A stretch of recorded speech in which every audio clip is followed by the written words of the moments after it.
Recording in progress.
Muy buenas tardes, mi nombre es Bárbara Pereira de Exceltis Chile. Exceltis, compañía europea con presencia global, pioneros en bioequivalencia in vivo y líderes en innovación, y que desde sus inicios ha participado constantemente en actividades científicas de educación médica continua, quiere darles la más cordial bienvenida a todos quienes hoy se encuentran conectados a esta nueva sesión del curso de Climaterio y Menopausia, una ventana de oportunidad. Curso respaldado y certificado por la LEC, la Universidad de Valparaíso y la Sociedad Chilena de Climaterio. Dejo con ustedes a uno de los directores de este gran curso, el doctor René Montaño, quien es ginecólogo obstetra de la Universidad de Chile, socio fundador y expresidente de Xochiclin, experto latinoamericano en climaterio, expresidente de ALEG, maestro latinoamericano en endocrinología ginecológica y ex docente de ginecología y obstetricia de la Universidad de Valparaíso. Doctor Montaño, muy buenas tardes. Hola Bárbara, muy buenas tardes, muy contento de estar con ustedes nuevamente.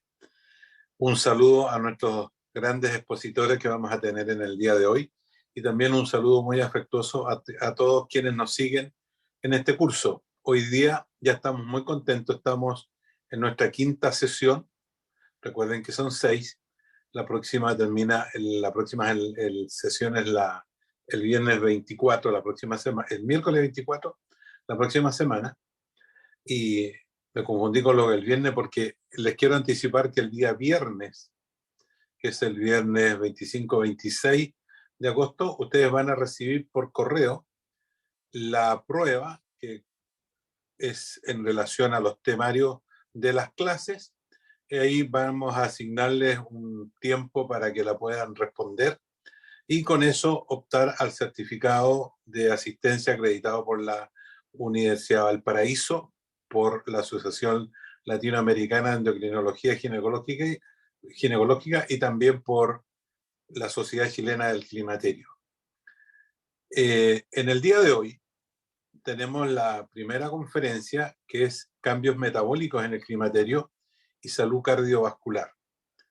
Esta conferencia va a ser dictada por la doctora Margot Acuña San Martín, que es ginecobstetra, epidemióloga, directora del Departamento de Obstetricia y Ginecología de la Facultad de Medicina en la Universidad de la Frontera en Temuco, experta latinoamericana de climaterio y menopausia y maestra latinoamericana de endocrinología ginecológica.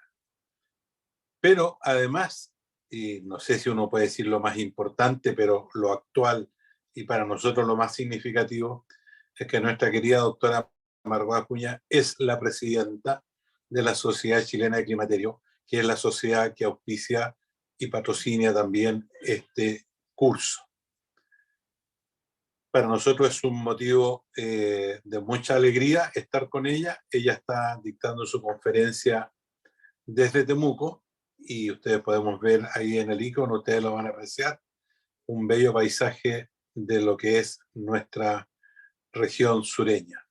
Dejo con ustedes entonces a la doctora Margot Acuña San Martín, quien nos va a conversar este interesante tema, cambios metabólicos en el climaterio y salud cardiovascular.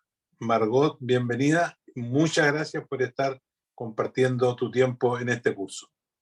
Muy buenas noches, René. Primero, darte un abrazo a la distancia, un gran amigo, y ha sido casi mi mentor y un ejemplo a seguir desde que te conocí en estos temas de apasionarnos por la salud femenina en esta etapa especial de la vida.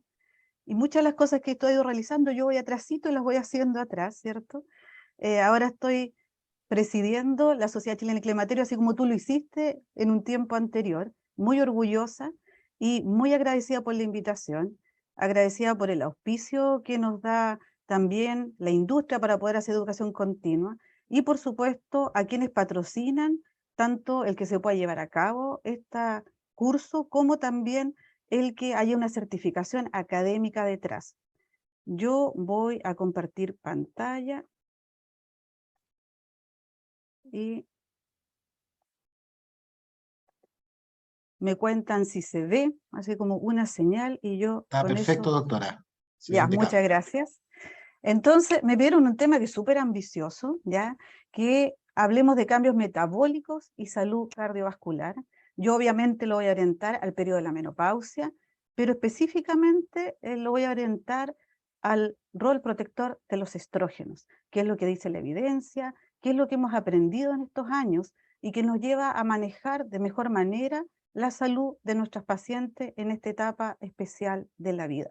Y como bien decía René, estoy con un paisaje atrás que es del Parque Conguillío, así es que todos invitados, de donde nos estén escuchando, para venir a la región de la Araucanía a conocer nuestros bellos paisajes.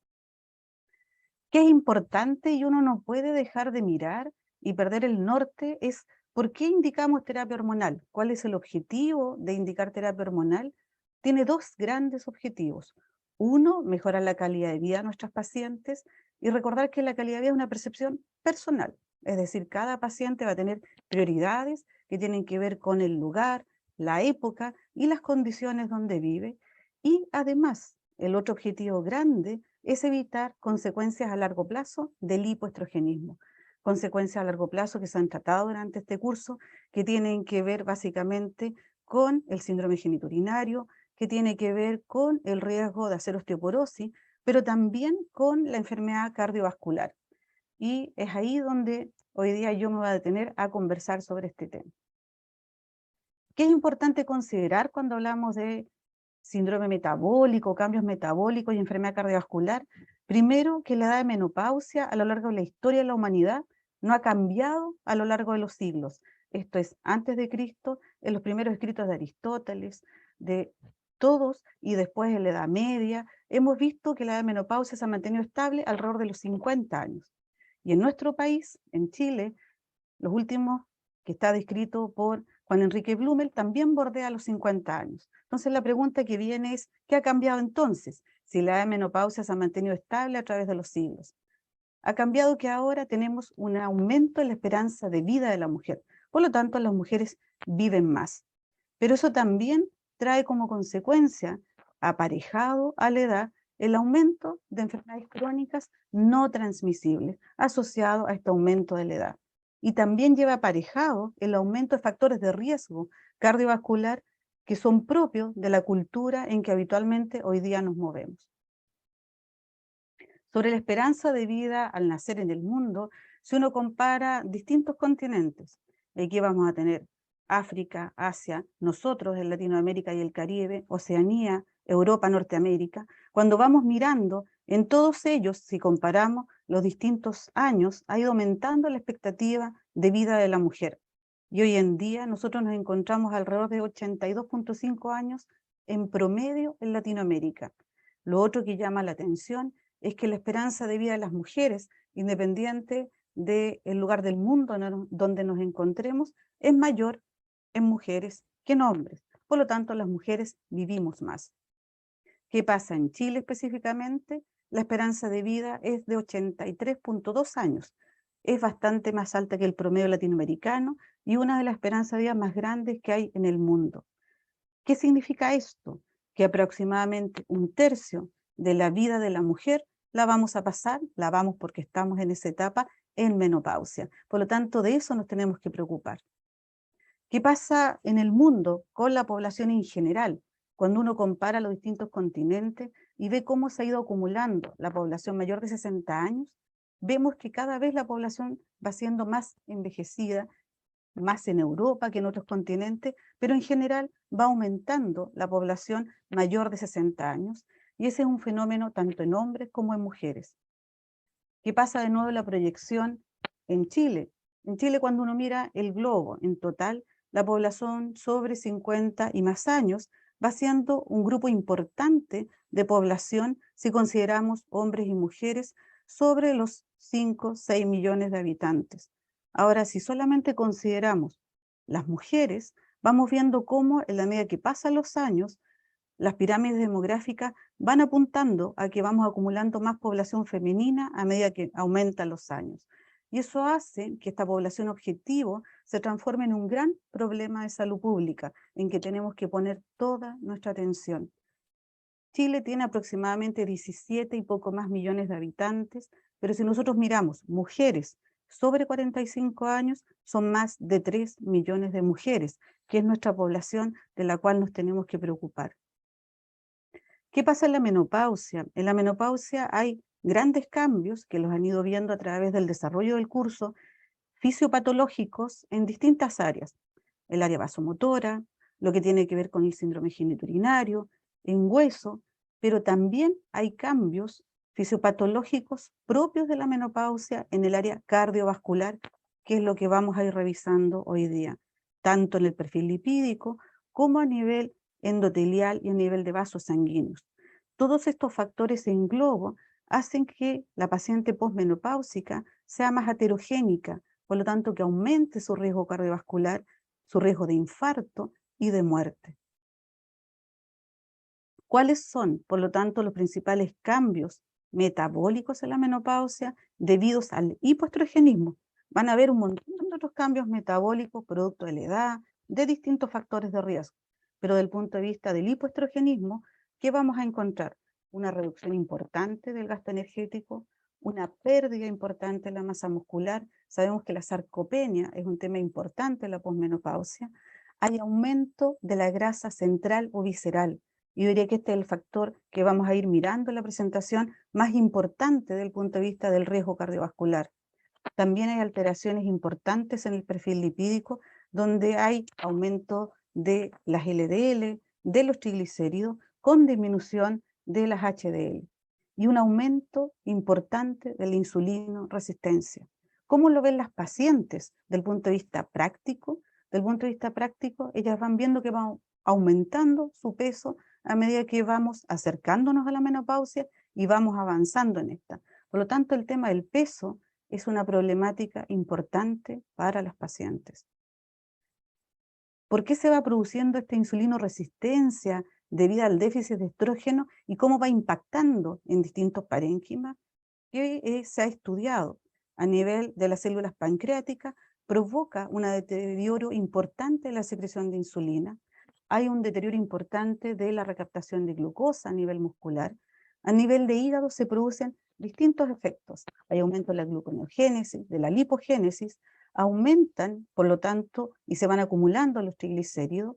A nivel del tejido adiposo, aumenta la lipólisis y aumenta también el tamaño de los adipocitos con un fenómeno inflamatorio importante asociado.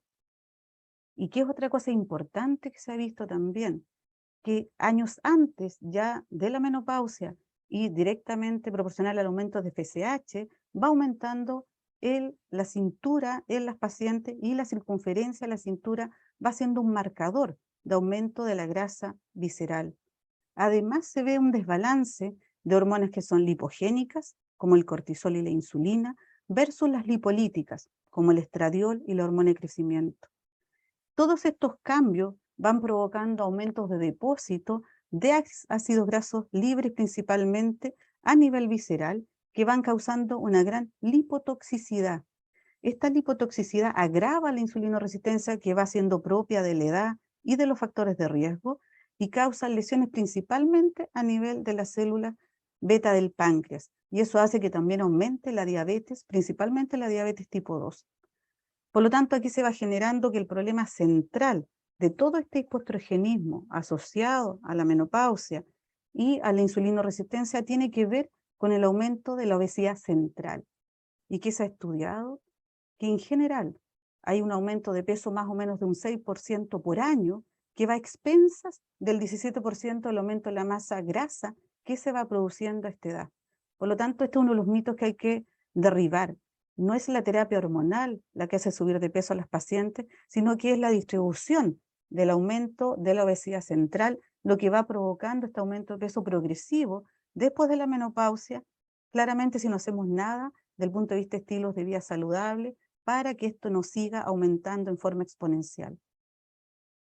Y aquí quise poner una imagen de algo que escribió un poeta polaco que trata de graficar cómo, a medida que avanza la edad, del punto de vista fenotípico, la mujer y el hombre son bastante parecidos.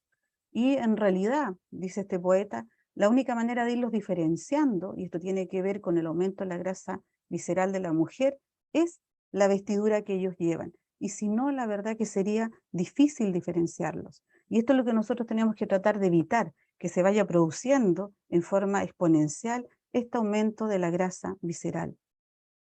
Decíamos que este aumento de la obesidad visceral, este aumento de la circunferencia abdominal, es lo que marca, en cierta manera, lo que nosotros denominamos como síndrome metabólico.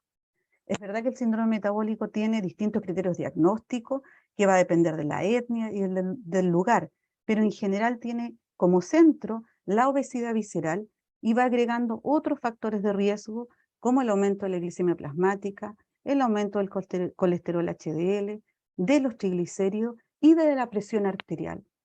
¿Y por qué es tan importante referirnos al síndrome metabólico como factor de riesgo? Porque en general, hombres y mujeres tienen un síndrome metabólico como factor de riesgo más o menos de un 20 o un 25% bajo los 50 años. Pero ¿qué pasa en las mujeres posmenopáusicas? Este síndrome metabólico, en estos criterios que estamos conversando, puede superar incluso el 60%. ¿Y por qué es tan importante hablar de estos cambios metabólicos?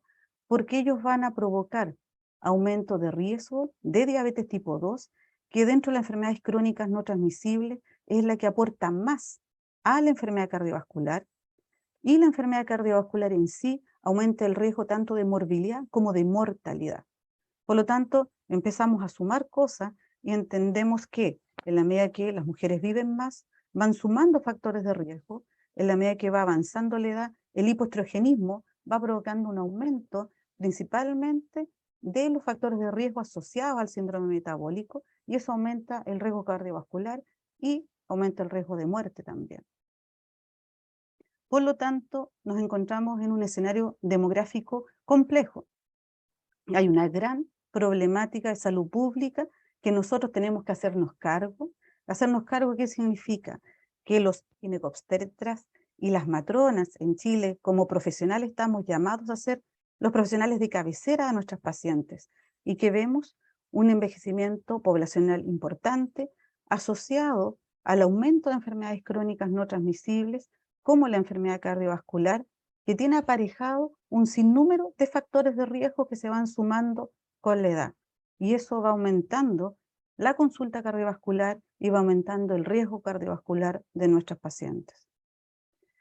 Una manera de ordenar los factores de riesgo, y que en el caso de Chile se ha hecho a través del Ministerio de Salud, tiene que ver con hablar un poco de aquellos que son modificables de los que no son modificables. Modificables son aquellos en que nosotros podemos intervenir con estilos de vida saludable, con consejería o tratándolos en forma adecuada para compensarlos y que pueden cambiar el pronóstico. Sin embargo, hay otros factores de riesgo que no son modificables. No es modificable la edad de la paciente, ni si es hombre o mujer. No es modificable si tiene antecedentes familiares importantes de enfermedad cardiovascular a edades tempranas, y tampoco es modificable la edad de menopausia. ¿Ya? ¿Y qué pasa con la edad de menopausia? Que han mostrado los distintos estudios que a medida que aumenta la edad de las pacientes, aumenta el riesgo de enfermedad cardiovascular, de stroke, también de fracturas de cadera, cosa que también se ha visto en presentaciones anteriores, que causa gran discapacidad en las pacientes y también causa mortalidad como fractura mayor, y también va aumentando el cáncer de mama. ¿Qué ha mostrado la evidencia con respecto a la menopausia? Se ha visto que en las pacientes que tienen menopausia antes de los 45 años se dobla el riesgo de infarto, y en aquellas que tuvieron menopausia precoz y antes de los 35 años, su riesgo de infarto aumenta al menos 7.2 veces. Por lo tanto, esos son datos importantes que uno tiene que comenzar a mirar. ¿Qué otra relación importante se ha hecho entre la edad de menopausia y la enfermedad cardiovascular? Que en la medida en que las pacientes tienen una edad de menopausia más temprana, aumenta los eventos cardiovasculares, y en la medida en que las pacientes tienen menopausias más tardías, disminuyen sus eventos cardiovasculares. Por lo tanto, hay una clara relación entre la edad de menopausia y la enfermedad cardiovascular. Y eso nos lleva a pensar, cuando uno mira toda la evidencia, en que hay una relación entre la menopausia y la enfermedad cardiovascular, que vamos a ir adentrándonos en ella. ¿Qué sabemos?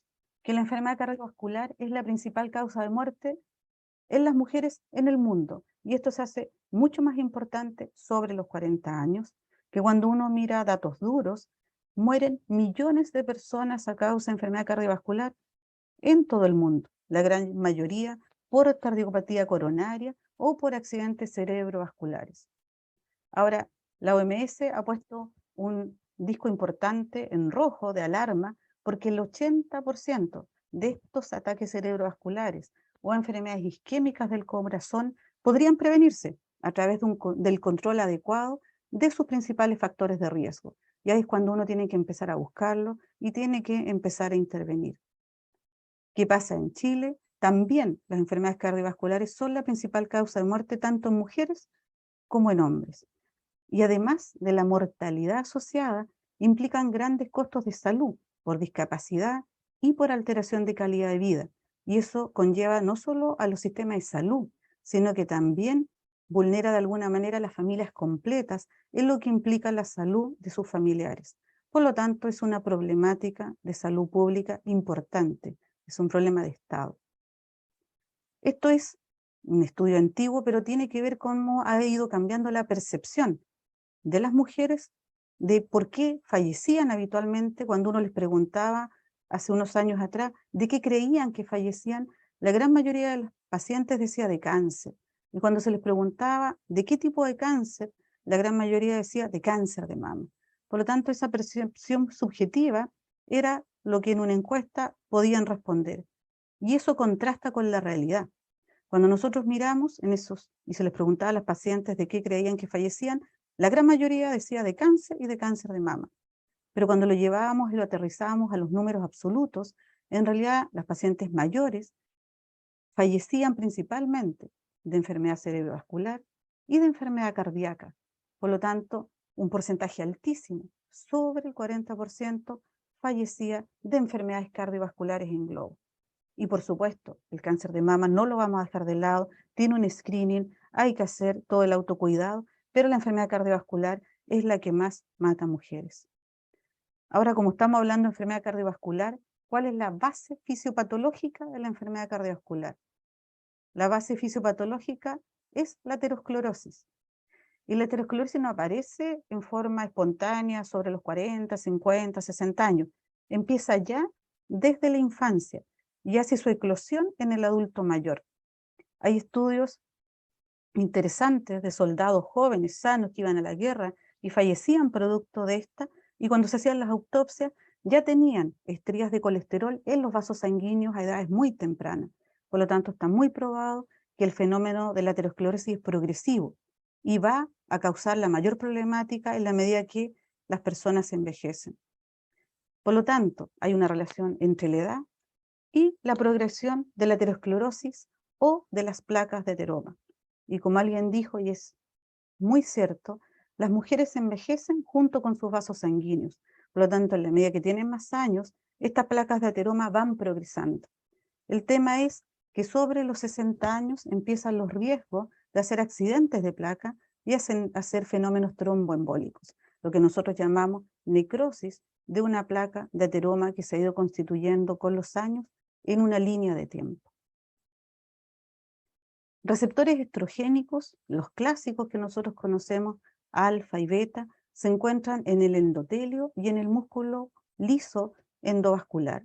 Pero también se han encontrado nuevos receptores que se le ha llamado el receptor GP30, en que está a nivel de mitocondrias y que tienen que ver con mecanismos muy finos de vasodilatación y de contracción de la musculatura lisa endovascular. ¿Y qué sabemos y qué han mostrado los estudios? Que los estrógenos tienen efectos que son de rápida acción, que tienen que ver con efectos no genómicos, que tienen que ver con aumento de dilatación y de óxido nítrico a nivel de la pared endovascular.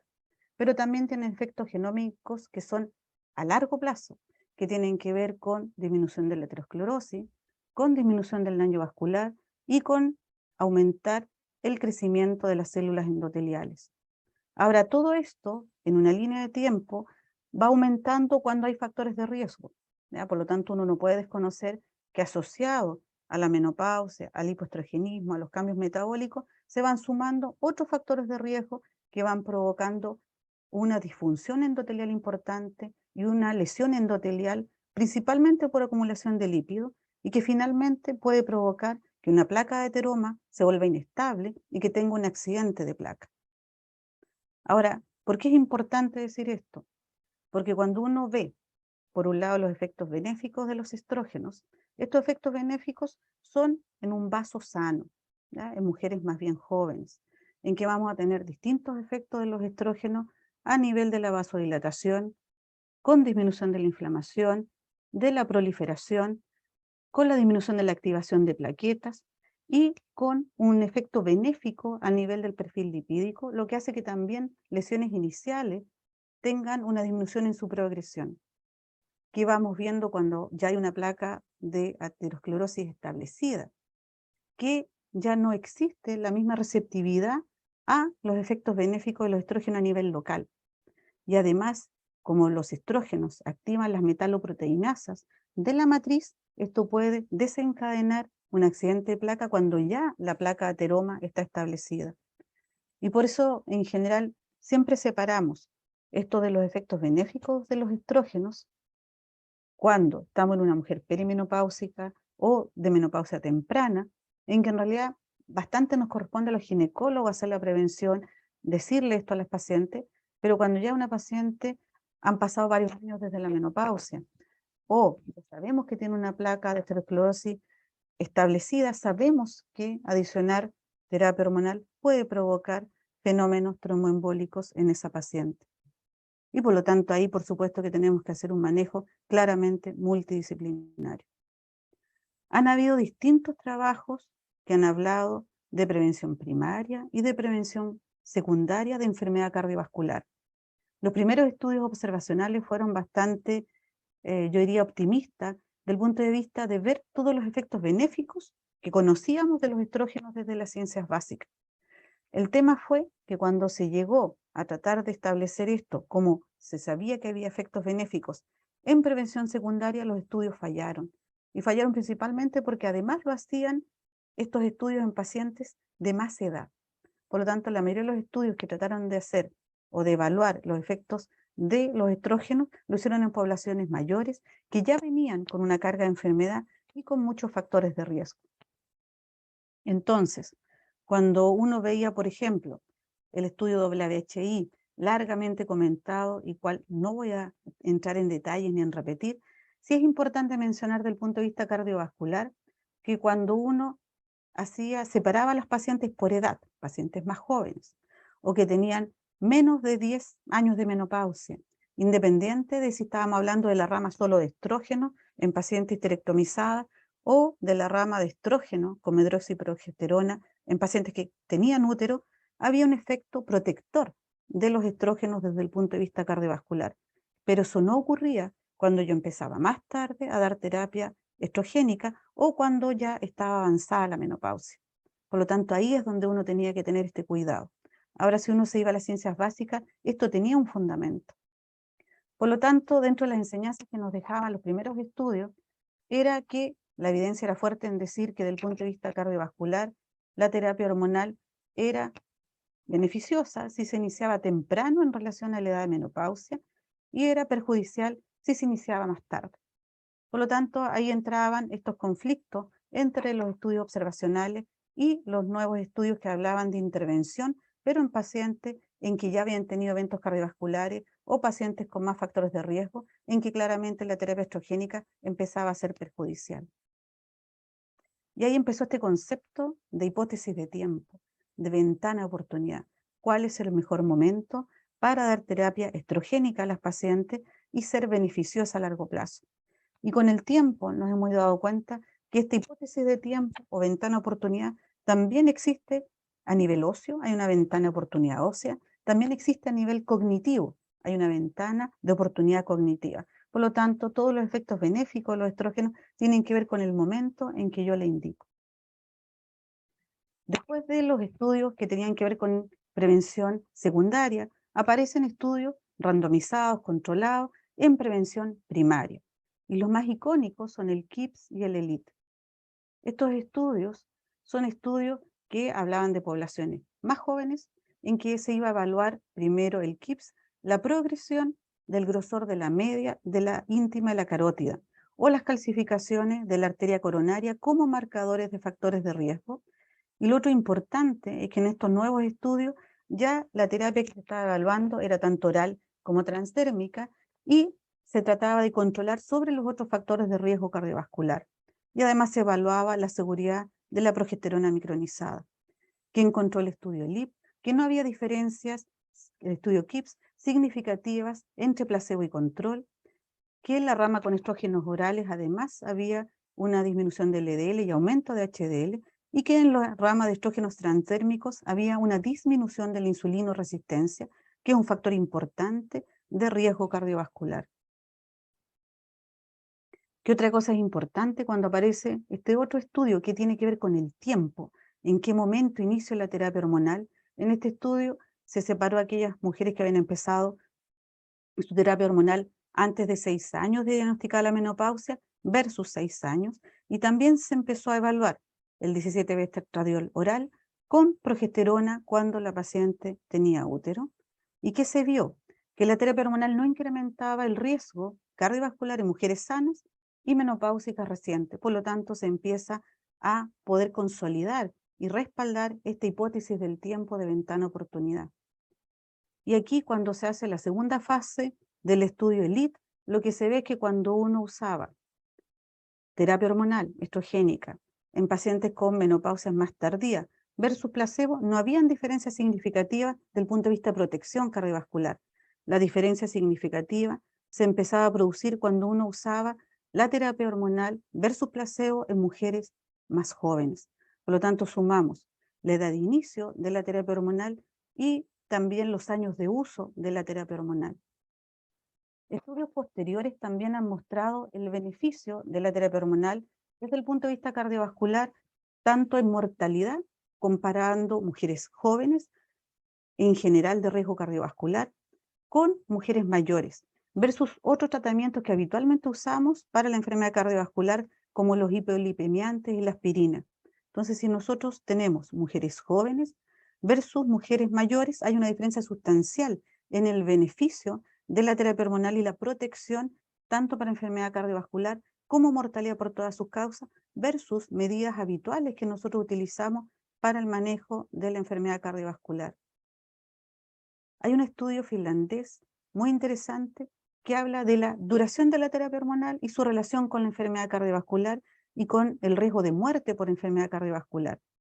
Y en este se ve que en general este beneficio no se muestra cuando llevamos poco tiempo de terapia hormonal y sí aumenta en forma importante cuando llevamos más tiempo de terapia hormonal, y si ya llevamos más de 10 años, esta protección y disminución de riesgo de enfermedad por enfermedad cardiovascular puede ser más allá de un 50%. Este es un estudio nuevo, distinto a la manera de abordarlo, en que se hicieron resonancias de ventrículo izquierdo y de aurícula izquierda en un número importante de pacientes, en un estudio del Reino Unido que englobó a más de 1.600 mujeres posmenopáusicas sanas y mujeres que habían usado terapia hormonal por más de 3 años también sanas. Y se vio qué pasaba desde el punto de vista de la función cardíaca y de la estructura con el uso o no uso de terapia hormonal. ¿Y qué se encontró en este estudio? Que el uso de la terapia hormonal no se asoció a cambios estructurales adversos en la función de los volúmenes de eyección de la cámara ventricular izquierda y de la aurícula izquierda, y que al revés, habían habido cambios significativos favorables en relación a los cambios cardiovasculares que nosotros estábamos estudiando. Por lo tanto, además, a nivel estructural, se ve un beneficio de la terapia hormonal, pero de nuevo, en mujeres sanas o que llevan tiempo de terapia hormonal significativo. Acumulada la información desde el punto de vista cardiovascular y de otros puntos de vista, hace muy poco tiempo, en julio de este año, la NAMS saca su nuevo posicionamiento sobre la terapia hormonal hoy en día. Y lo que yo voy a mencionar ahora es solo lo que tiene que ver con el área cardiovascular. Sabemos ya los beneficios en generales de la terapia hormonal a mediano plazo que tienen que ver con calidad de vida, y en nuestro país, utilizando la escala MRS para evaluar calidad de vida, tenemos un respaldo y una manera de hacer un seguimiento a las pacientes. Pero sabemos que a largo plazo tiene beneficios en las áreas que hemos mencionado, pero que también va a ser súper importante este concepto de ventana oportunidad, la oportunidad del inicio de la terapia y también las condiciones de la paciente, que van a ir condicionando en forma importante los resultados finales de nuestra terapia hormonal. Desde el punto de vista cardiovascular, que se ha probado que la terapia hormonal no está contraindicada en mujeres con diabetes tipo 2 compensadas y que al revés puede ser benéfica en términos de controles glicémicos, y eso está largamente estudiado, que la terapia hormonal puede disminuir la acumulación de grasa abdominal, que como veíamos es el principal marcador de riesgo de enfermedad metabólica, que el riesgo cardiovascular asociado a la terapia hormonal tiene que ver con el momento de inicio de la terapia hormonal, y que se ha probado que cuando el inicio de la terapia hormonal tiene que ver con una menopausia reciente, reduce o no tiene impacto en la progresión de la aterosclerosis subclínica, que va a tener impacto clínico después, ni en la enfermedad coronaria o la calcificación a nivel arterial. Y lo otro importante, que ya está muy demostrado, es que los beneficios de la terapia hormonal tienen que ver con el inicio de la terapia hormonal, que ya lo sabemos, tiene que iniciarse antes de los 60 años, porque después de eso ya sabemos que van a haber placas de ateroma establecidas con el riesgo de accidente de placa, o antes de 10 años de iniciada la menopausia. Por lo tanto, dentro de eso nosotros tenemos toda la evidencia que sustenta nuestras indicaciones. Y no olvidar, y es súper importante, que si bien la terapia hormonal es importante, va a ser mucho más importante aún el que tengamos estrategias que incluyan recomendaciones de estilos de vida saludables. Por lo tanto, requieren las pacientes a esta edad una evaluación integral y muchas veces multidisciplinaria, en que tenemos que buscar las mejores estrategias para disminuir enfermedades crónicas no transmisibles y, si la paciente las tiene, compensarlas para que tenga mejor calidad de vida. Por lo tanto, cuando nosotros hacemos la evaluación inicial, aterrizando todo lo que hemos visto en la evidencia, además de toda la anamnesis, por supuesto, estricta, próxima y remota, de aplicación de escalas para riesgo de fractura, tenemos que hacer evaluación de riesgo cardiovascular. Lo que más podemos tener a la mano y que no requiere grandes intervenciones es usar los criterios del ATP3, pero también podemos utilizar escalas de riesgo cardiovascular a 10 años, del Colegio Americano de Cardiología, o las escalas secundarias, la escala de Framingham también. Y cuando pedimos exámenes obligatorios, por supuesto la mamografía siempre vigente, pero además tenemos que pedir un perfil lipídico porque tenemos que evaluar las dislipidemias asociadas a este periodo de la mujer. Entonces, cuando uno revisa el tema, a mí me queda como reflexiones importantes. Una, que la etapa de climaterio y menopausia es un gran problema de salud pública porque engloba a un importante número de mujeres que tienen muchos factores de riesgo, pero también nos abre una oportunidad única de prevención de patologías crónicas de alta morbimortalidad, como la enfermedad cardiovascular. Y es súper importante, para que nosotros tengamos el respaldo, existe plausibilidad biológica de beneficio de la terapia hormonal, tanto en estudios epidemiológicos observacionales como en ensayos clínicos que lo sustentan. Por lo tanto, el concepto de ventana oportunidad y la evidencia respaldan el uso de la terapia hormonal en mujeres jóvenes o que llevan pocos años de iniciada su menopausia. Y nunca olvidar también que nuestro objetivo final es mejorar la calidad de vida de nuestros pacientes, de nuestras en este caso, en todos los ámbitos que tienen que ver con la menopausia. Muchas gracias.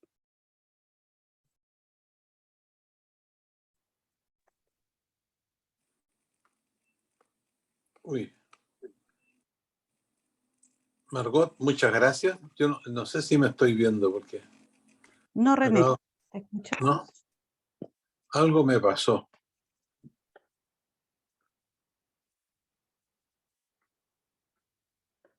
Yo te escucho, yo creo que todos Sí, te yo sé, escuchamos. porque no puedo abrir mi cámara. No sé.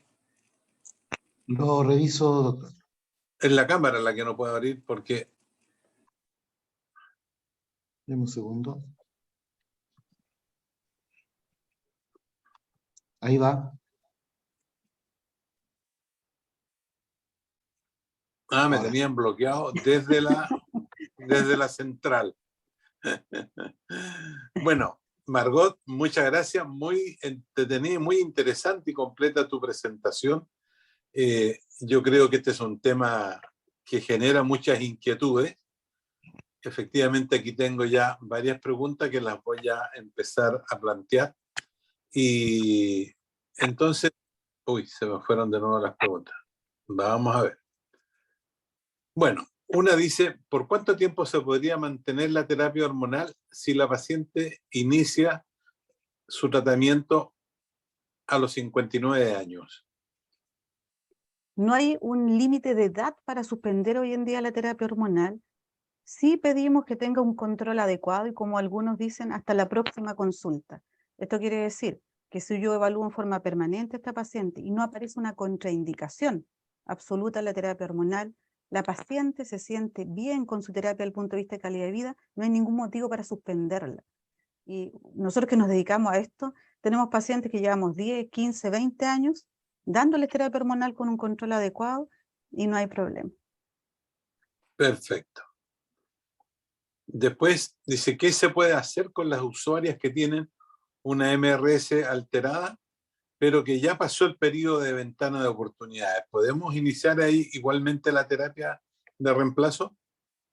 Esto es individualizado, uno tiene que evaluar paciente a paciente.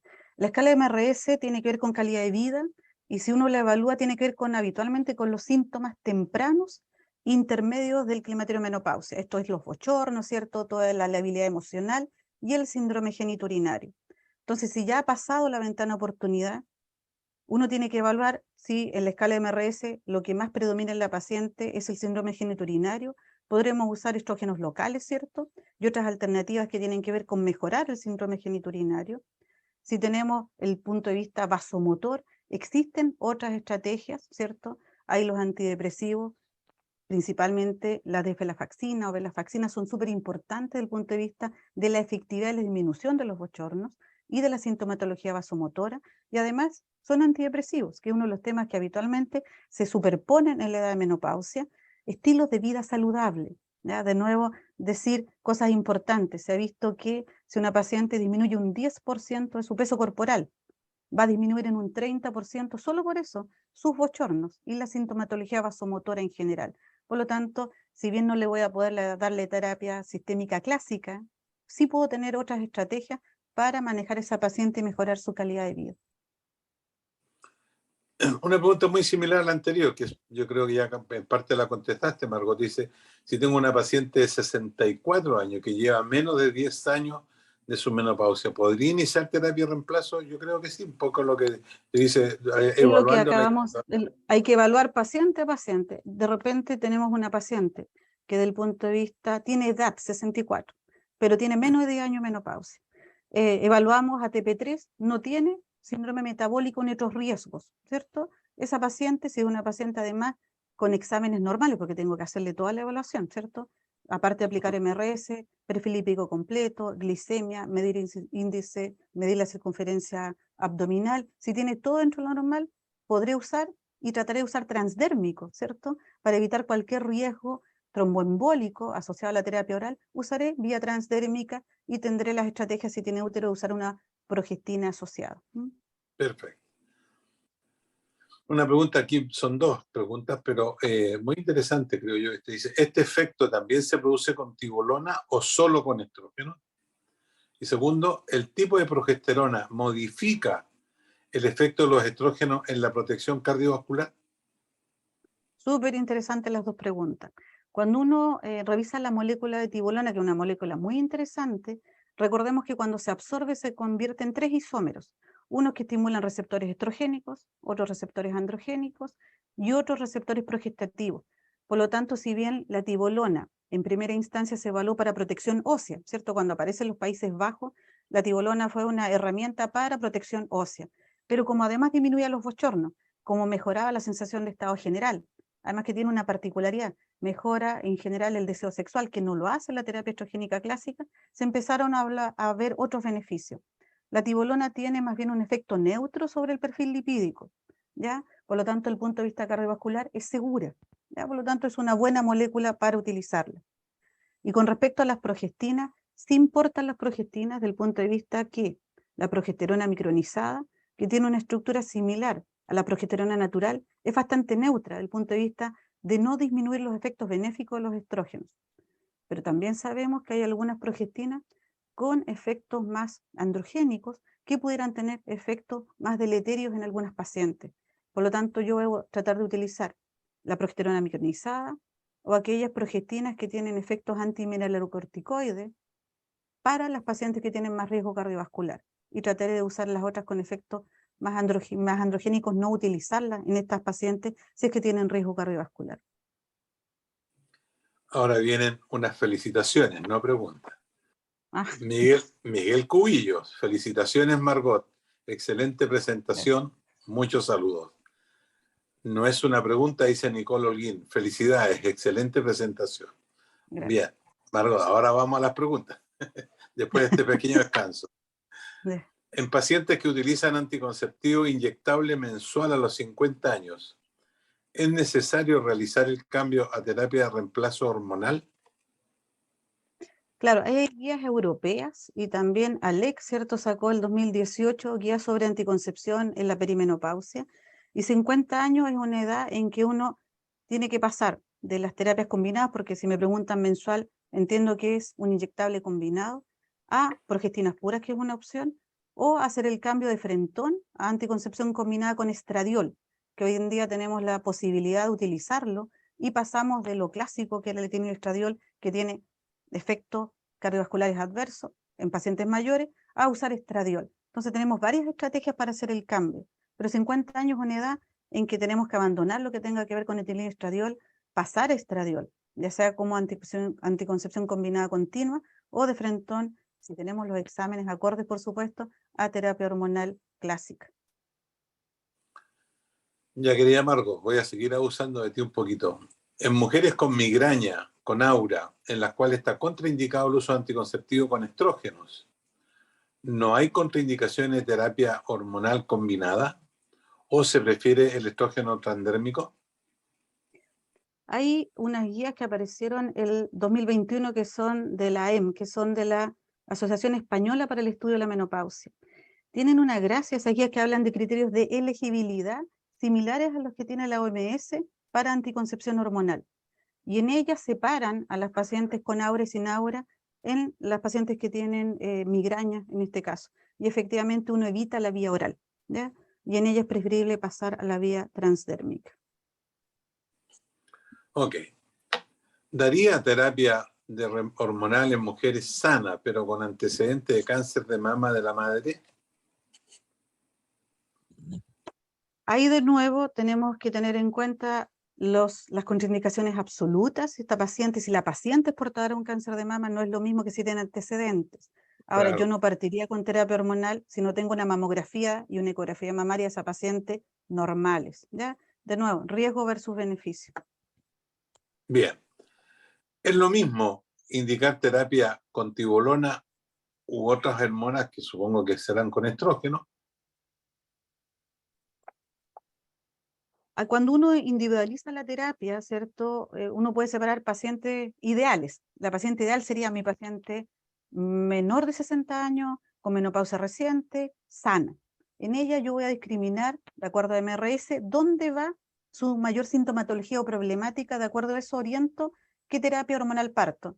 Si la sintomatología tiene que ver con la esfera sexual, disminución del deseo, sensación de adinamia, probablemente voy a tratar de propender más a tibolona, pero sabemos que tibolona en general no lo debiera dar en el primer año posmenopausia porque provoca más spotting, más sangrado, ¿ya? En pacientes que tienen otro perfil, en que yo quiero asegurar endometrio del punto de vista del primer año y que no tenga sangrados y que en realidad el tema sexual no es el tema de partida, sino que son los bochornos.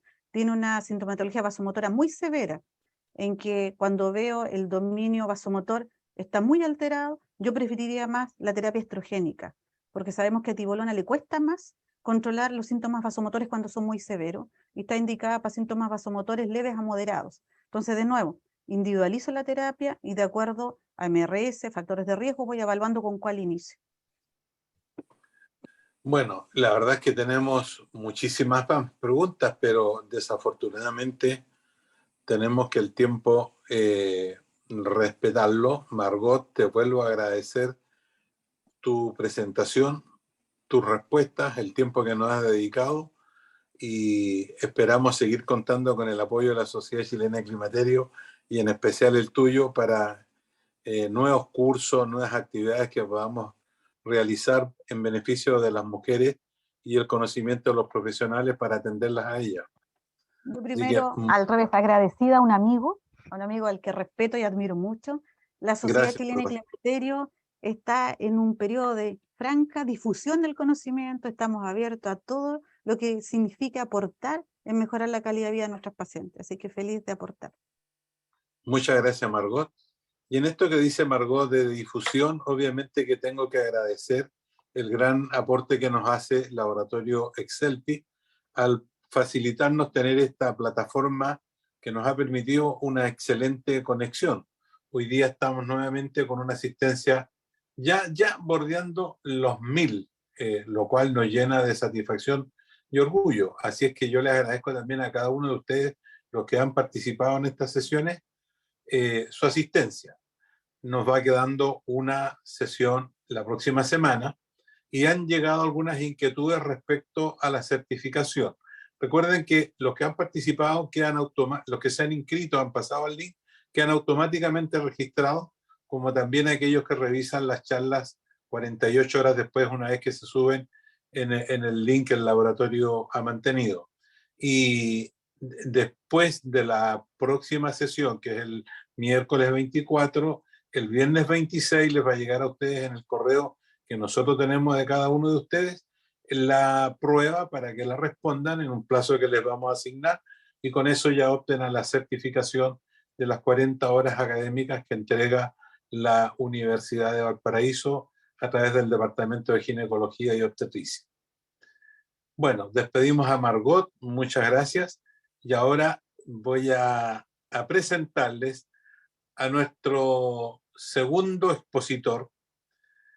Es un médico porteño de acá de Valparaíso, docente de la Universidad de Valparaíso, exactamente en el Departamento de Obstetricia y Ginecología. Él es ginecólogo obstetra titulado en la Universidad de Valparaíso. Hizo la beca también acá en nuestra universidad y posteriormente hizo un curso de especialización en oncología ginecológica en la Universidad de Chile de Santiago. Entonces me refiero al doctor Harald Rieselde Pérez, ginecólogo obstetra, pero también oncólogo ginecólogo. Es un brillante colega, joven, muy entusiasta. También es profesor auxiliar en el Departamento de Obstetricia y Ginecología de la Universidad de Valparaíso. Yo le agradezco mucho a Harald el tiempo que se ha dado para hacernos esta presentación. Es un hombre de muchas actividades, publicaciones y además trabaja haciendo turno en el Hospital Van Buren, pero creo que ya le va quedando poco tiempo de haciendo turno y pasará a horas diurnas. Y trabaja también como oncólogo en la clínica, en el Hospital Clínico Viña del Mar. Y por lo tanto, para mí, que lo conozco desde el inicio de su formación, me es muy satisfactorio presentarlo. Yo creo que él nos va a entregar una excelente información respecto a su tema, que es problemas oncológicos en el climaterio. Harald, te agradezco tu tiempo, te agradezco la presentación que vas a hacer y te dejo el micrófono para que nos cuentes tus novedades. Buenas noches. ¿Se escucha, Doc? Todo perfecto, doctor. Sí, todo perfecto, Harald. Ya, gracias. Primero que todo, agradecer las bonitas palabras de presentación de mi profesor, doctor René Montaño, y agradecer por la invitación a este curso. Voy a compartir pantalla acá. Perfecto. ¿Se ve? Se ve perfecto, doctor. Ya, ahora lo que sí no veo el mouse. Es que quiero esto, achicarlo.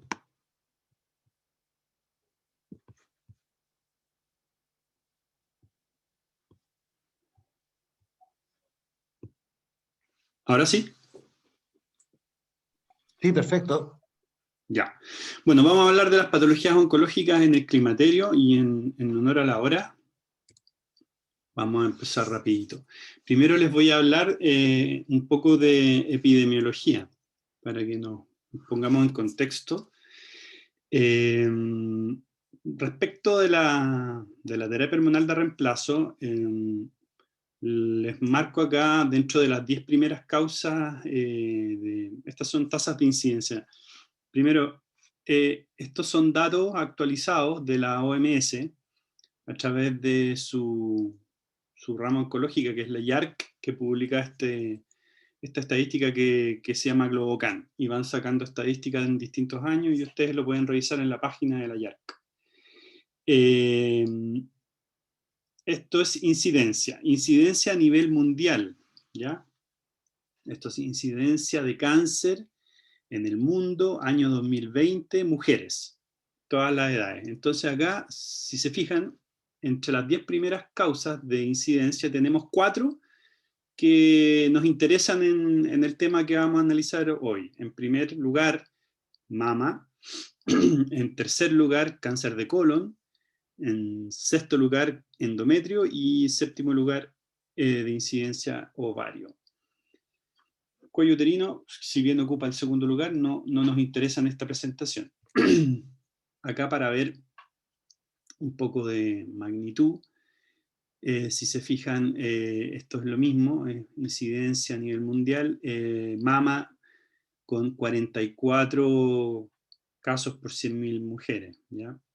Y colon 12,8. Eso a nivel del mundo. Si vemos lo que pasa en un país desarrollado, como son los Estados Unidos, están las mismas 4 patologías oncológicas, pero en distinta orden de importancia. En primer lugar, mama. En tercer lugar, endometrio, colon y al final ovario. Y si se fijan, las incidencias son mucho mayores. Mama con 84, el doble. 84 casos por 100.000 mujeres. Y endometrio también, 20 casos por 100.000 mujeres, como el 4 veces lo que pasa a nivel mundial. Y en Chile, un país en vías de desarrollo o subdesarrollado, tenemos también estas mismas 4 patologías, pero con una epidemiología más parecida a lo que pasa en el concierto mundial, ¿ya? Con mama en primer lugar, colon, cuerpo uterino, endometrio en sexto lugar y ovario. Y con magnitudes más semejantes a lo que pasa en el contexto mundial. ¿Qué pasa respecto a la mortalidad? A nivel mundial, mortalidad estandarizada en mujeres, tenemos mama en primer lugar, colon y ovario. No aparece endometrio a nivel mundial, como dentro de las primeras causas.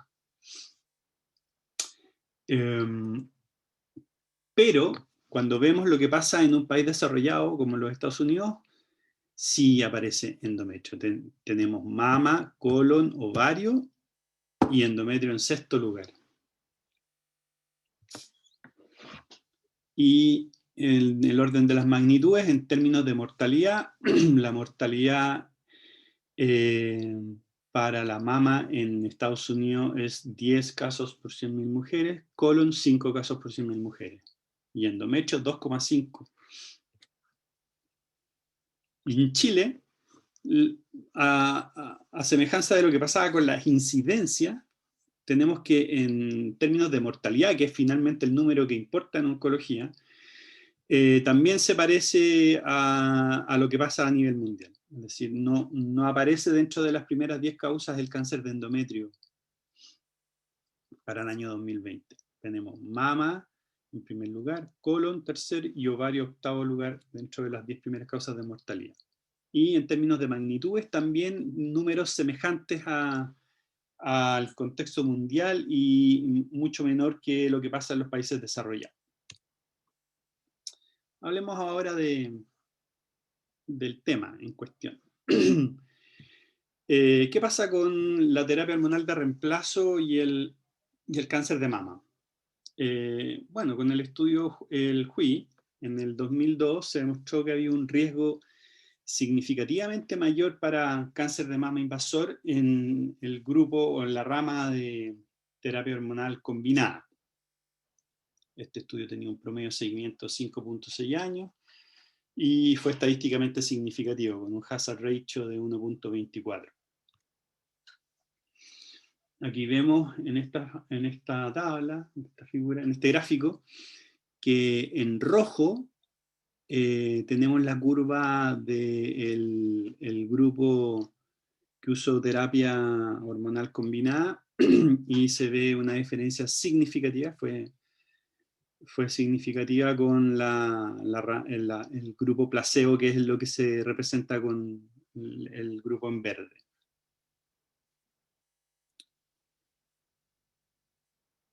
Los tumores de las usuarias de terapia hormonal combinada fueron ligeramente más grandes y con compromiso ganglionar al momento del diagnóstico versus el grupo placebo. Después ha salido abundante literatura. Yo me detengo en este, que es un estudio que se publicó en el Lancet en el año 2019, un metaanálisis que encontró resultados similares y en el cual los autores calcularon que para mujeres con peso promedio, es decir, no obesas, y 5 años de terapia combinada, a partir de los 50 años, es decir, en el grupo de mujeres menores de 60, el riesgo para desarrollar cáncer de mama a 20 años plazo era el siguiente, era un caso cada 50 usuarias de estrógenos más progestina diaria, un caso cada 70 usuarias de estrógenos más progestina intermitente y un caso cada 200 usuarias de estrógenos sin oposición de progestina. En el HUI, en el estudio HUI, en el estudio que evaluó, o lo que se le llama la rama en que vieron estrógenos sin oposición de progestina, se observó que había una ligera tendencia a menor cáncer de mama que no alcanzó a ser estadísticamente significativa, con un hazard ratio de 0.77, pero el intervalo de confianza pasó por sobre el 1, por lo tanto perdió. Y fue por poco, porque la significación estadística fue un P0.06. Y aquí en esta tablita resumen del HUI, para cáncer de mama, en la columna del medio vemos que es la rama de terapia combinada donde hubo un mayor riesgo significativo, y para la rama con estrógenos solos o sin oposición de progestina hubo una ligera tendencia a ser protector, pero que no alcanzó por muy poco a ser estadísticamente significativo. Esto es uno de los últimos datos que viene en la última actualización del UpToDate, en donde hacen un análisis de subgrupo del HUI, y en donde efectivamente establecen un menor riesgo en el grupo de pacientes que ellos definen como menores de 60 años o a menos de 10 años del inicio de los síntomas del climaterio. Y si se fijan, porque esta tabla muestra eso, la estimación del riesgo en mujeres menores de 60 años, para cáncer de mama en el grupo con terapia combinada, el riesgo es bien pequeñito. Y para cáncer de colon fue más bien protector, y para endometrio fue no significativo. Aquí lo mismo, pero expresado en número. Para el grupo con terapia combinada, tenemos que en cáncer de mama se estimó que eran 3 casos más, es decir, son 3 casos más por 1000 mujeres o 1000 usuarias por 5 años de terapia hormonal versus placebo. En el caso de cáncer de colon era 0,5 casos menos. Y en endometrio, para cáncer de endometrio no hubo diferencias. Por lo tanto, la estimación del riesgo para pacientes menores de 60 años como mortalidad global eran 5 casos menos. En el caso del grupo o la rama de estrógeno sin oposición de progestina, es decir, pacientes histerectomizadas, para cáncer de mama fue protector, 2,5 casos menos. Para cáncer de colon, 0,5 casos menos. También una mortalidad global, 5,5 casos menos.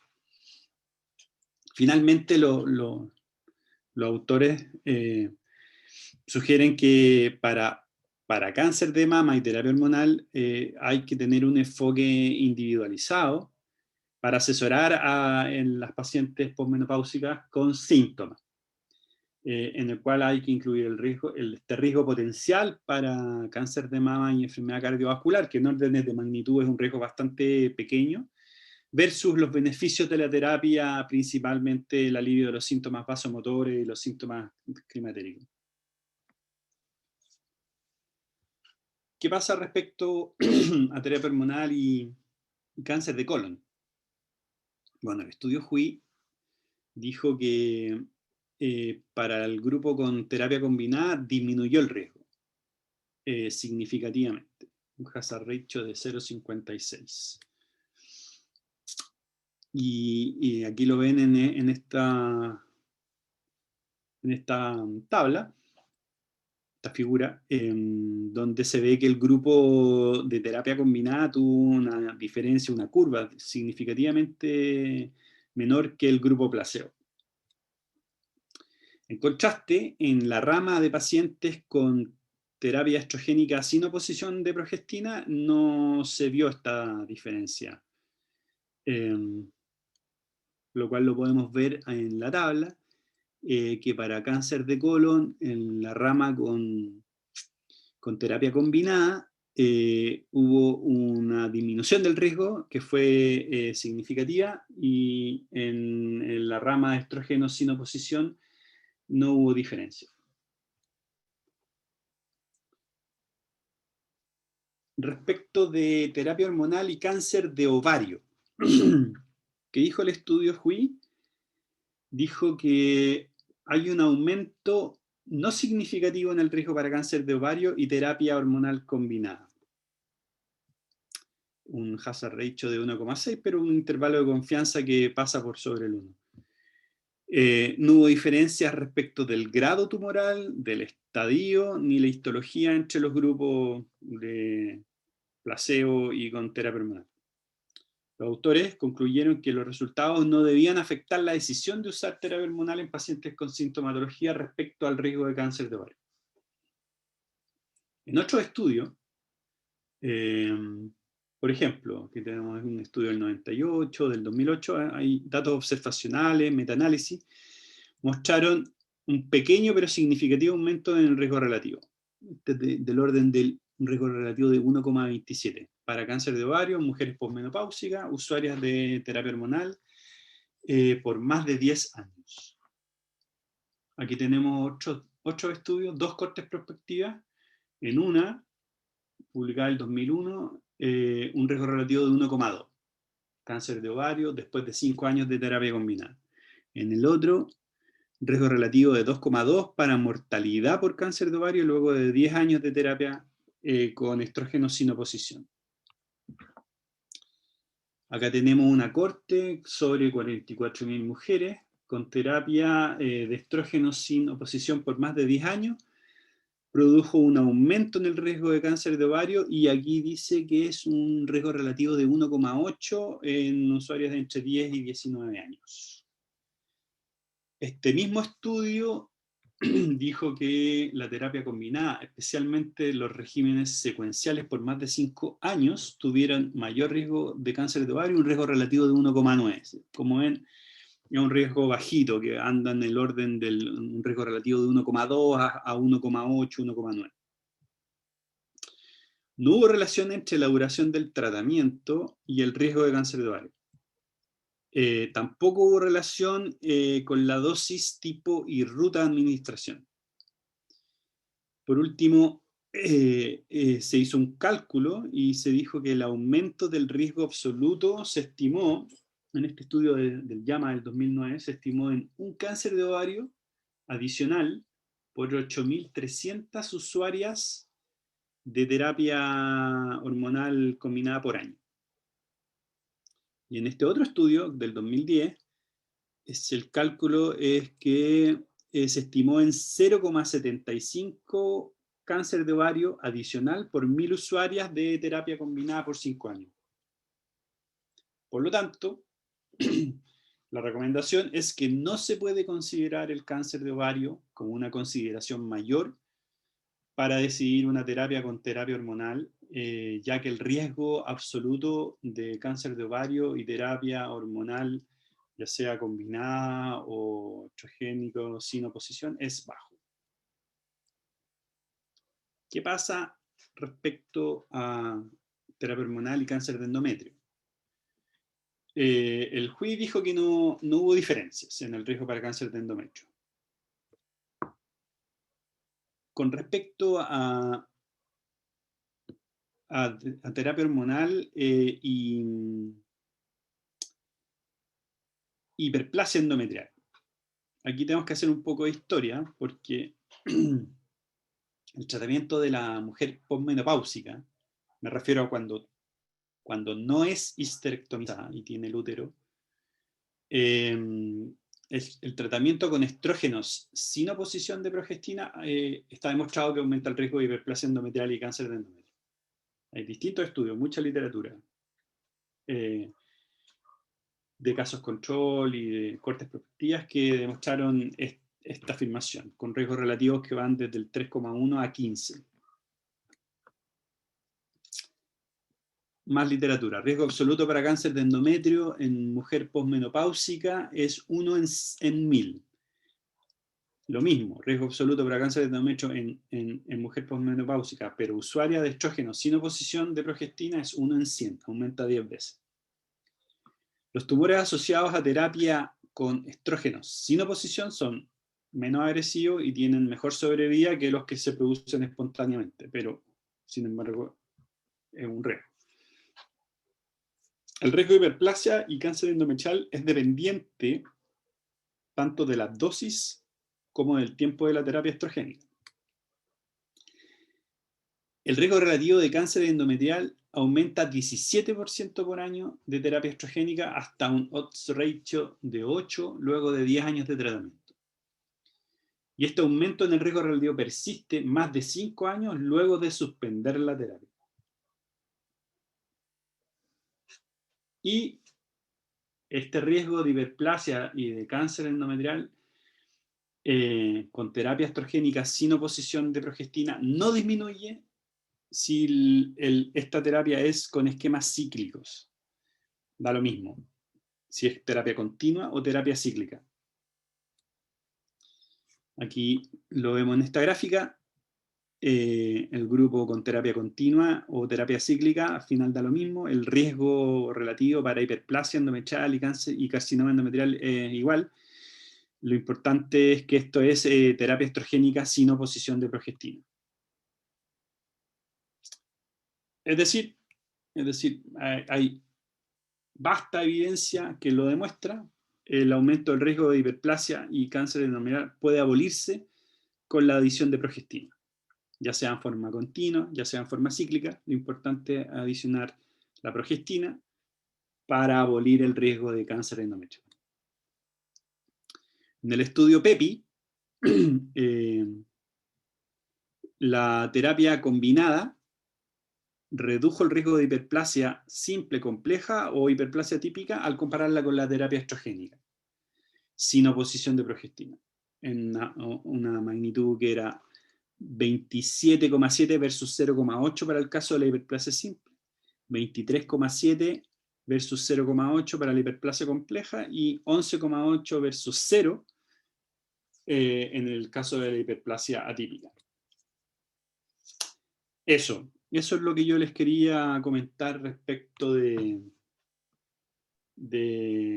la oncología y la terapia hormonal, ya sea combinada o de estrogénica sin oposición de progestina en pacientes histerectomizadas en el climaterio. Gracias, doctor Montaño.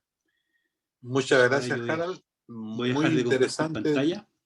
tus datos, tu información clara y precisa. Yo creo que el tema de cáncer para nosotros que hacemos la clínica en las mujeres climatéricas siempre es como un fantasma, porque las mujeres lo primero que nos preguntan, ¿no es cierto?, si la terapia que uno le va a indicar va a producir cáncer, porque escuchan, que me contaron, me dijeron, y especialmente referido a cáncer de mama. Por eso me parece muy interesante estas aclaraciones que hiciste en las diferentes condiciones. Y yo a veces le digo a las mujeres, bueno, usted se preocupa mucho del cáncer de mama, pero hay otros cánceres también en la mujer que pueden presentarse sin tener que necesariamente una relación con la terapia hormonal. Y a mí me parece, sí, que nosotros no tenemos que tener esos sustos, sino que lo que tenemos que hacer es esto, informarnos correctamente con las personas informadas como tú, para tener una certeza que cuando indiquemos una terapia, la indiquemos obteniendo el máximo de beneficio con la menor exposición a riesgo de la mujer. Aquí yo tengo una pregunta que dice, ¿el riesgo de cáncer de mama con terapia de reemplazo hormonal en comparación al uso de métodos anticonceptivos hormonales es menor? ¿Cómo podemos decirle esto a las usuarias sin generar temor? Es que son cosas, son grupos distintos, porque las usuarias de terapia hormonal son pacientes mayores de 50 años y en general la terapia anticonceptiva es en mujeres menores de 40 en general. Por lo tanto, creo que son grupos no comparables. Sin embargo, en términos de dosis hormonal, si yo le doy terapia anticonceptiva al grupo en cuestión mayor de 50 años o mayor de 60, evidentemente el riesgo es mucho mayor por las dosis hormonales. Correcto. Eso. Y respecto a lo que usted comentaba, Doc, claro, yo lo que hago es precisamente entregar la información. Y trato de que la paciente sea partícipe de la decisión.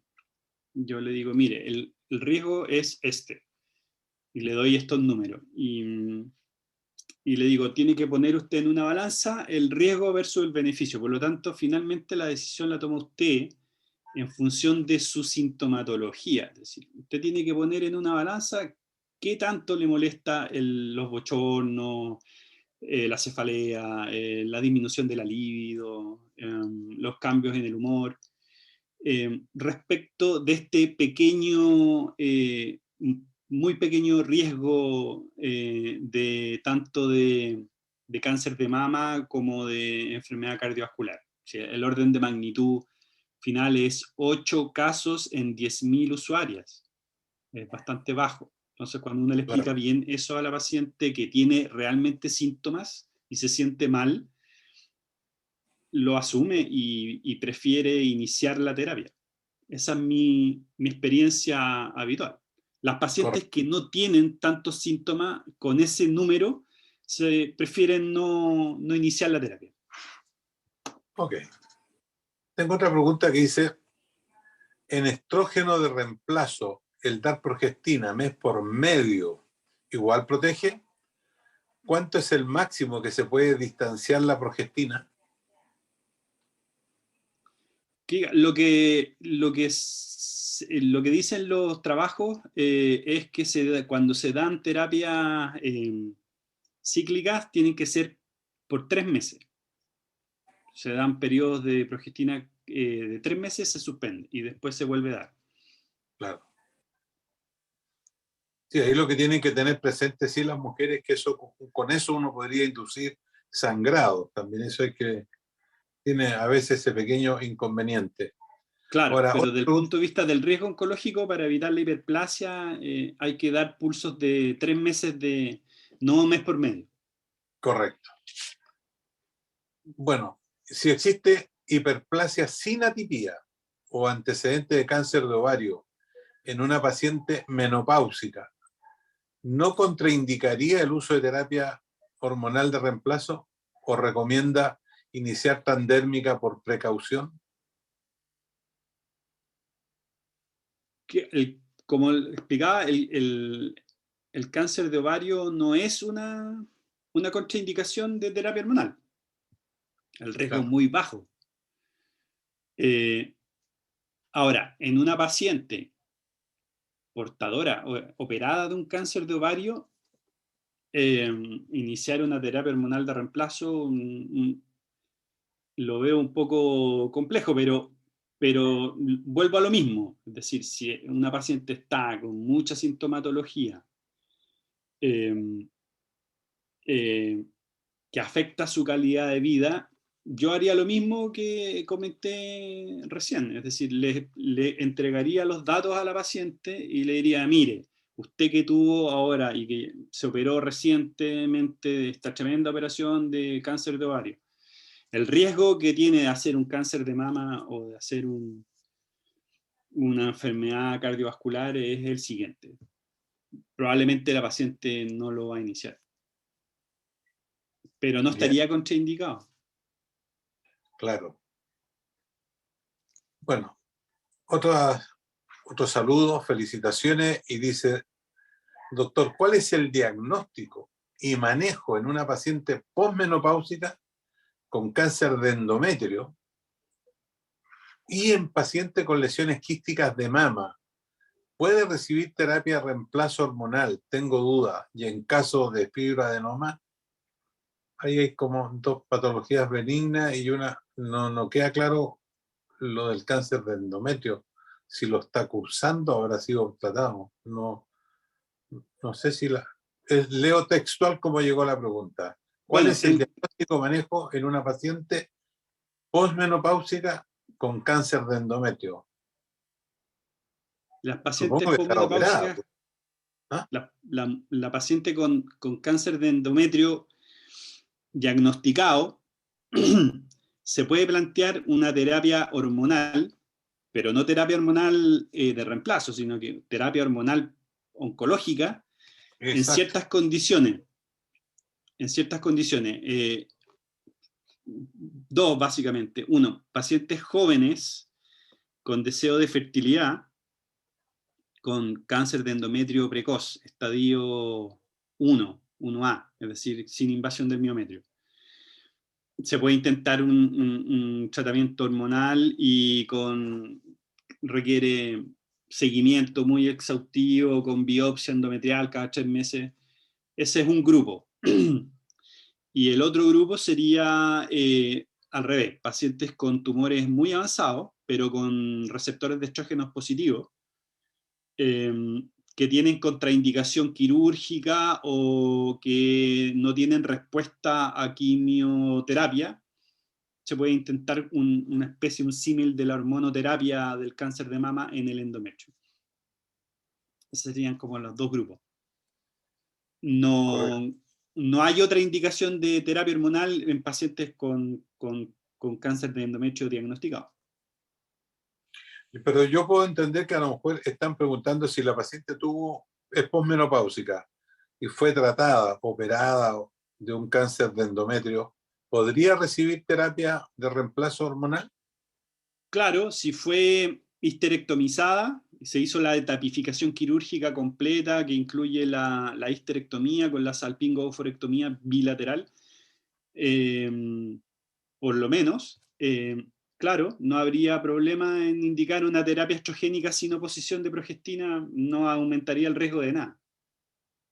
De hecho, yo tengo un montón de pacientes en esas condiciones en las cuales les indico estrógenos transdérmicos, efectivamente. Especialmente las pacientes jóvenes. Claro. Porque, Entonces, en el fondo, la única paciente que va quedando con una contraindicación absoluta desde el punto de vista oncológico es la paciente con antecedente de cáncer de mama presente o tratado, claro, aunque haya sido operada. sí. ¿Sí? Sí, Otra porque pregunta en el es, caso de las pacientes con cáncer de cuello también se indica terapia hormonal. También, un grupo de pacientes jóvenes, claro, casi la gran mayoría recibe terapia hormonal de reemplazo. Endometrio, o si fue operada, sí.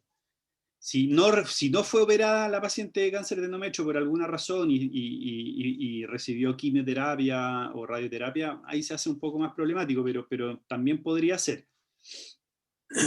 y al menos para la sintomatología del síndrome genitourinario, ¿podrían en esas pacientes usar un estrógeno vaginal, que es de muy baja absorción los actuales? Claro, sí, ni un problema. Porque sobre todo en el cáncer de cervicuterino, con la radioterapia quedan bastante afectadas desde el punto de vista de su estructura genitourinaria. Sí. Sí, correcto. Ya, te voy a hacer dos Es una preguntas buena más y te voy a alternativa. dejar descansar, querido Harald. Dice, ¿Cómo?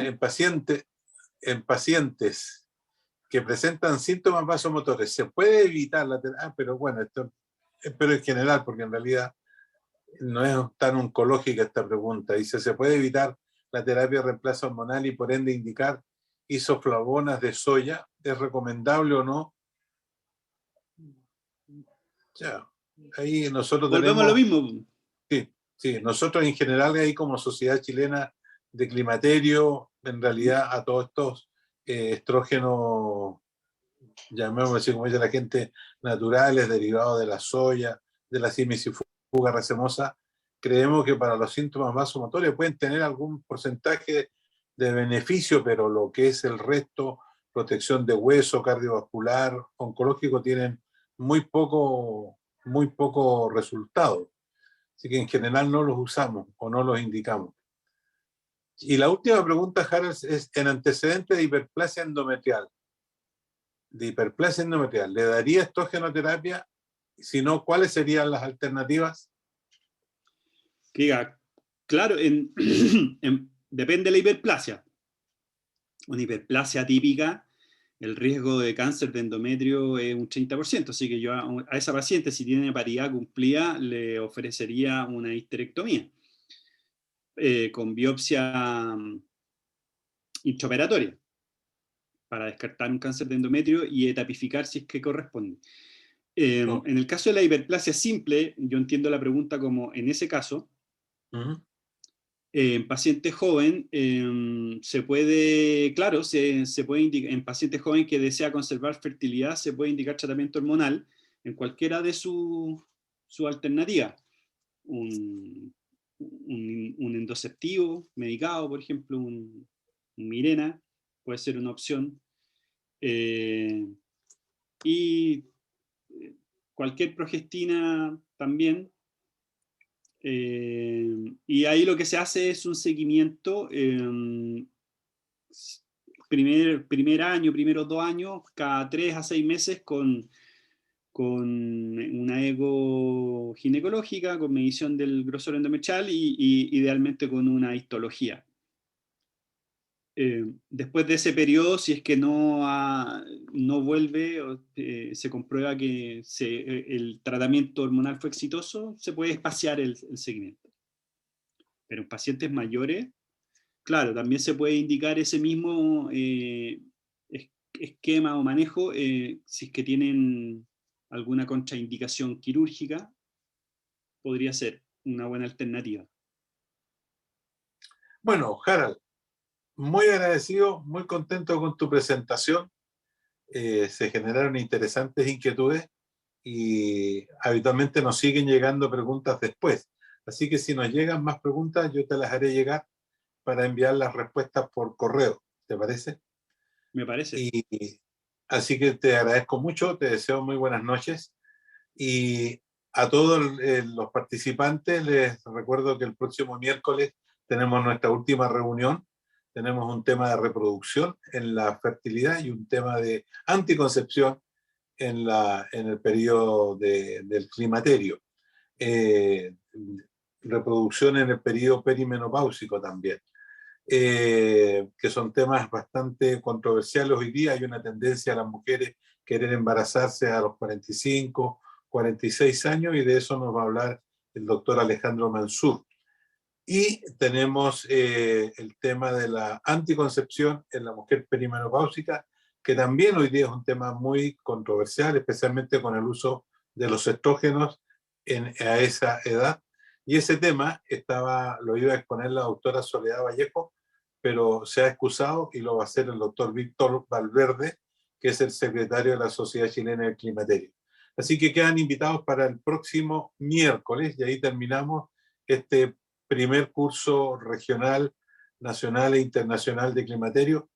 Gracias a nuestros expositores que voluntariamente han participado, un poco presionados por la presión de estar. Yo sé que uno les ocupa tiempo, pero bueno, es el ánimo de todos de querer compartir los conocimientos.